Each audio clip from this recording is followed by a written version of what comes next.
Friends, welcome back to my channel. आज का जो मेरा वीडियो है वो थूजा प्लांट के ऊपर है। थूजा जिसे कि कहीं कहीं पर मोरपंखी और कहीं पर इसे विद्या का पेड़ भी कहा जाता है। और ये अपनी जो इसकी जो लीव्स होती हैं, इसकी ब्यूटी के लिए ये घर में लगाया जाता है। इसके लीव्स बहुत ही अलग तरीके के होते हैं और बहुत ही खूबसूरत होते हैं। ये एक परमानेंट प्लांट होता है जो कि सालों साल आपके गार्डन में बना रहता है। कोई इसकी एज नहीं है, ये सालों साल आपके गार्डन में रह सकता है। और ये देखिए, मेरे पास भी बहुत सारे थूजा के प्लांट हैं। कुछ तो मैंने सीड से ग्रो किए हैं और 2 प्लांट में लेकर आई थी, जोड़ा लेकर आई थी। क्योंकि कहा जाता है कि जो थूजा का प्लांट है वो जोड़े में जब लगाते हैं तो वो टिका रहता है। अधिकतर यही कारण होता है कि लोग सिंगल प्लांट लेकर आते हैं इसका और वो मर जाता है। और ये वास्तुशास्त्र के हिसाब से भी बहुत ही शुभ होता है अपने घर में लगाना। तो ये प्लांट तो आप लगा ही सकते हो, ज़्यादा ये कॉस्टली भी नहीं आता है। आपको 70 से 80 रुपये में छोटा सा प्लांट आपको मिल जाएगा। और बाद में इसके जो सीड्स होते हैं आप उससे इसको ग्रो भी कर सकते हैं। मैंने भी सीड से बहुत सारे प्लांट ग्रो किए हैं, लगा रखे हैं। लेकिन एक बात होती है कि जो इसके सीड से जो आप प्लांट लगाते हो, जो सीड्स आप ग्रो करते हो, उसको प्लांट बनने में बहुत लंबा टाइम लग जाता है। कम से कम 6 महीने में तो जो बीज से प्लांट निकलता है बाहर, और बहुत लंबा टाइम सीड से लग जाता है। लेकिन इसको आप इसकी जो ब्रांच है उससे भी आप कट करके लगा सकते हो। कहीं पर आपको इसका प्लांट मिले तो आप इसकी ब्रांच को लेकर आ जाएं और उसको ग्रो कर दीजिएगा, तो वो भी बहुत आसानी से लग जाती है। सीड से लगाने में तो बहुत टाइम लगता है इसको ग्रो होने में। और मैंने भी देखिए सीड्स डाले थे, 1 साल हो गया है इनको। ये देखिए, आपको दिख रहे होंगे छोटे छोटे ग्रीन कलर के। मैं दिखाती हूँ आपको, ये देखिए, ये देखिए कितना छोटा सा है अभी। ये 1 साल हो गया है इसको और ये कितने छोटे छोटे, एक ये रहा और एक दूसरा उधर साइड है। और जब ये ग्रो होते हैं तो आप पहचान भी नहीं सकोगे कि ये थूजा का ही प्लांट है, क्योंकि इसके लीव्स ना बहुत ही पतले और बिल्कुल बारीक से घास के जैसा होता है और वो दिखने में भी नहीं आता है। अगर ग्रो भी हो गया, किसी प्लांट पॉट में आपने लगाया है और ग्रो हो गया है, तो आपको पता भी नहीं चलेगा कि ये थूजा का प्लांट है। क्योंकि इसके जो जब ये जो इसके सीड्स से जो बेबी निकलता है, उसकी जो लीव्स होते हैं वो बिल्कुल बहुत ही बारीक बारीक होते हैं और बिल्कुल घास के जैसे होते हैं। जैसे घास होती है ना, वैसे ही हल्का हल्का बारीक बारीक सा निकलता है। तो पहचानने में भी नहीं आते हैं कि ये थूजा के ही सीड्स हैं। और बहुत लंबा टाइम ले लेते हैं, तो हम भूल भी जाते हैं कि हमने इसके सीड्स डाले थे। तो कभी हम गुड़ाई कर दें या कुछ कर दें तो उससे जो इसके सीड्स हैं वो ख़राब हो जाते हैं। तो इसको पहचानना बहुत ज़रूरी है कि ये थूजा के ही सीड्स हैं। और ये देखिए, इसमें 3 सीड्स मैंने लगाए थे। लगाए तो बहुत सारे थे, डाले बहुत सारे थे, लेकिन उगे जो हैं वो 3 ही हैं। ये देखिए, एक ये रहा और इसको 1 साल हुआ है। और देखिए कितने छोटे से अभी हैं, ये बिल्कुल बड़े भी नहीं हैं। मैं इनको अलग से पॉट में लगाऊंगी, अलग अलग पॉट दूंगी तो शायद इनकी ग्रोथ अच्छी हो, क्योंकि ये 1 साल से इसी पॉट में हैं। ये देखिए कितना छोटा है, बिल्कुल पहचानने में भी आपको नहीं आएगा कि ये थूजा का ही प्लांट है। तो आपको भी इसकी जो मैच्योर प्लांट होते हैं ना, उसमें सीड्स बनते हैं। और वो सीड्स जो होते हैं जब पूरी तरीके से पक जाते हैं, पहले वो ग्रीन कलर के होते हैं, बाद में वो ब्राउन कलर के हो जाते हैं। और ब्राउन कलर के होने के बाद वो खुलने लगते हैं, तो उसी के अंदर छोटे छोटे सीड्स होते हैं। आप उनको ग्रो कर सकते हो। ये कहीं पर भी आपको पार्क में लगा हुआ मिल जाएगा, तो वहाँ से आप जो इसके सीड्स हैं वो लेकर आ सकते हो। लेकिन कच्चे जो सीड्स हैं वो नहीं लेकर आने हैं। जब वो पक जाते हैं ना, बिल्कुल ब्लैक हो जाएंगे और वो खुलने लगते हैं हल्के से। पूरा खुला हुआ भी मत लाना, क्योंकि उसमें से सीड्स गिर जाते हैं। तो आपने जो हल्का सा खुला हुआ हो और उसमें आपको सीड्स दिख रहे हो कि हाँ इसमें ब्लैक या ब्राउन से इसके सीड्स होते हैं अंदर, और तो आप उसको तोड़कर ला सकते हो और उस सीड्स को आप लगाइएगा, तो आपको भी ऐसे ही छोटे छोटे प्लांट मिलेंगे।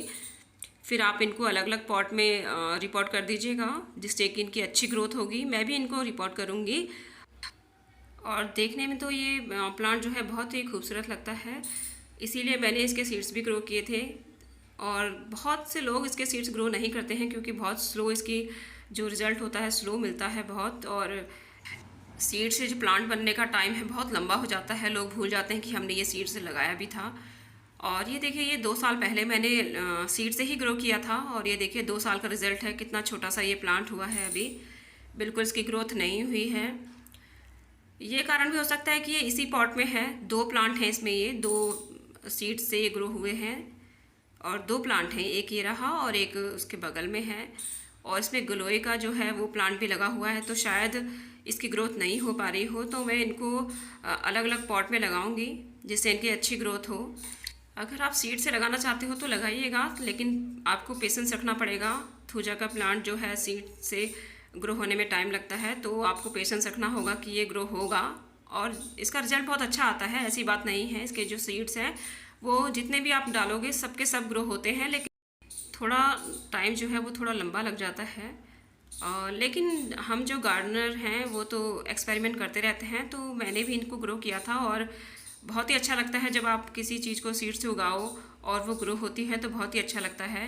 और मेरे पास इसके कम से कम 3, 4, 5, 6, 7 प्लांट हो गए हैं। तो अब मैं इसको जो छोटे छोटे हैं उनको तो मैं रिपोर्ट करके अलग अलग पॉट दे दूँगी। और इसको ब्रांच से भी लगा सकते हैं, जैसे ये इसकी ब्रांच है ना, ये इतनी सी ब्रांच कहीं पर भी आपको दिखता है गार्डन में किसी के घर में, तो आप इतनी सी ब्रांच भी अगर लेकर आ जाओगे और उसको आपने लगा देना है। और जो सॉइल बनानी है वो वेल ड्रेन सॉइल होनी चाहिए, जिसमें कि आप हाफ आप सॉइल लीजिएगा और हाफ उसमें सैंड मिला दीजिएगा और 1 मुट्ठी के करीब आप उसमें कोकोपीट भी मिला दीजिएगा। और लेकिन इसमें फर्टिलाइज़र नहीं डालना है जब आप इसकी कटिंग लगाओगे। और जो इसकी कटिंग है वो आसानी से ग्रो हो जाती है, कटिंग भी इसकी। और अभी जो मौसम चल रहा है वो इसकी कटिंग आप अभी लगा सकते हो बहुत आसानी से, और उसमें रूट्स भी आ जाएंगी। उसका भी थोड़ा सा लंबा टाइम लेता ही है, 1.5 महीना लग जाता है रूट्स आने में। और कटिंग को लगाने के बाद आपने इसको छाया वाली जगह पे रख देना है, जहाँ पर कि डायरेक्ट सनलाइट ना पड़े। पेड़ पौधों के बीच में छुपाकर आप रख दीजिएगा और ज़्यादा बड़े पॉट में आप इसकी कटिंग को मत लगाइएगा। छोटे छोटे पॉट या जो डिस्पोजेबल जो ग्लासेस आती हैं उनमें आप लगाकर इसको रख दीजिएगा। बिल्कुल छाया वाली जगह पे आपने रखना है, लेकिन इसकी जो सॉइल है उसको आपने सूखने नहीं देना है। अगर इसकी सॉइल 1 दिन भी सूख गई ना, तो फिर ये जो इसकी जो कटिंग है वो नहीं लगती है। तो आपने ये ज़रूर ध्यान रखना है कि जो नमी है वो बनी रहे, तभी रूट्स आएंगी, नहीं तो फिर रूट्स नहीं आती हैं और ये जो प्लांट है ये मर जाता है। और बिल्कुल बहुत ज़्यादा पानी भी आपने नहीं देना है, नहीं तो इसकी जो ब्रांच है वो सड़कर ख़राब हो जाती है। और एक ध्यान आपने और रखना है कि जितना छोटा प्लांट होगा उसको छोटा ही पॉट दीजिएगा, और जितना इसकी ग्रोथ बढ़ती जाती है तो इसका जो पॉट है उसका साइज़ भी आप चेंज करते रहिएगा। यानी कि थोड़ा बड़ा होता है तो और बड़ा पॉट आप इसको दीजिएगा, और बहुत बड़े प्लांट को आप छोटे से पॉट में लगा दोगे तब भी वो नहीं चलता है, उसकी ग्रोथ बिल्कुल रुक जाती है और वो सूखने लगता है। और इसको जो है बहुत ज़्यादा गर्मी पसंद नहीं है। इसको मॉर्निंग की आपको 3 या 4 घंटे की धूप में ही काफ़ी है। अगर इसको बहुत ज़्यादा आप कड़क धूप में रख दोगे तब भी इसके जो लीव्स हैं बिल्कुल सूख जाते हैं और बिल्कुल ख़राब हो जाते हैं। और इसकी जो गुड़ाई भी आपने 15 दिन के अंदर में करते रहना है, और उसमें आप कोई भी फर्टिलाइज़र जो भी आपके पास हो आप उसको डाल दीजिएगा। ज़रूरी नहीं है कि कोई एक स्पेशल इसके लिए कोई फर्टिलाइज़र है, ऐसा कुछ नहीं है। गोबर खाद, वर्मी कंपोस्ट या लीव कंपोस्ट कुछ भी आप इसमें डाल सकते हो, इसकी बहुत अच्छी ग्रोथ होती है। अगर किसी के पास ये प्लांट है और उसके जो लीव्स हैं वो ग्रीन नहीं हैं और जल रहे हैं, तो आप इसमें एप्सम सॉल्ट आता है वो डाल सकते हैं, जो कि बहुत अच्छा होता है इसके लीव्स के लिए। इसके लीव्स जो है वो ग्रीन रखता है और बहुत अच्छी ग्रोथ भी करता है वो। तो आप एप्सम सॉल्ट ला सकते हो और 1 लीटर में आप आधी चम्मच एप्सम सॉल्ट डाल के इसमें डाल सकते हैं। आपने इसकी जो है कटाई छटाई भी टाइम टाइम पर करते रहना है, और जितने भी जो इसके जो ड्राई जो ब्रांच है उसको हटाते रहना है, और जिससे कि ये बहुत अच्छी ग्रोथ करता है। इसकी कटाई छटाई आप करते रहें टाइम टाइम पर, और इसको जो भी आप आकार देना चाहते हो उसी आकार में आप इसको जो है कटिंग भी कर सकते हो। आई होप कि आपको मेरा वीडियो पसंद आया होगा। अगर आपको मेरा वीडियो पसंद आता है तो प्लीज़ वीडियो को लाइक कर दीजिएगा और चैनल को सब्सक्राइब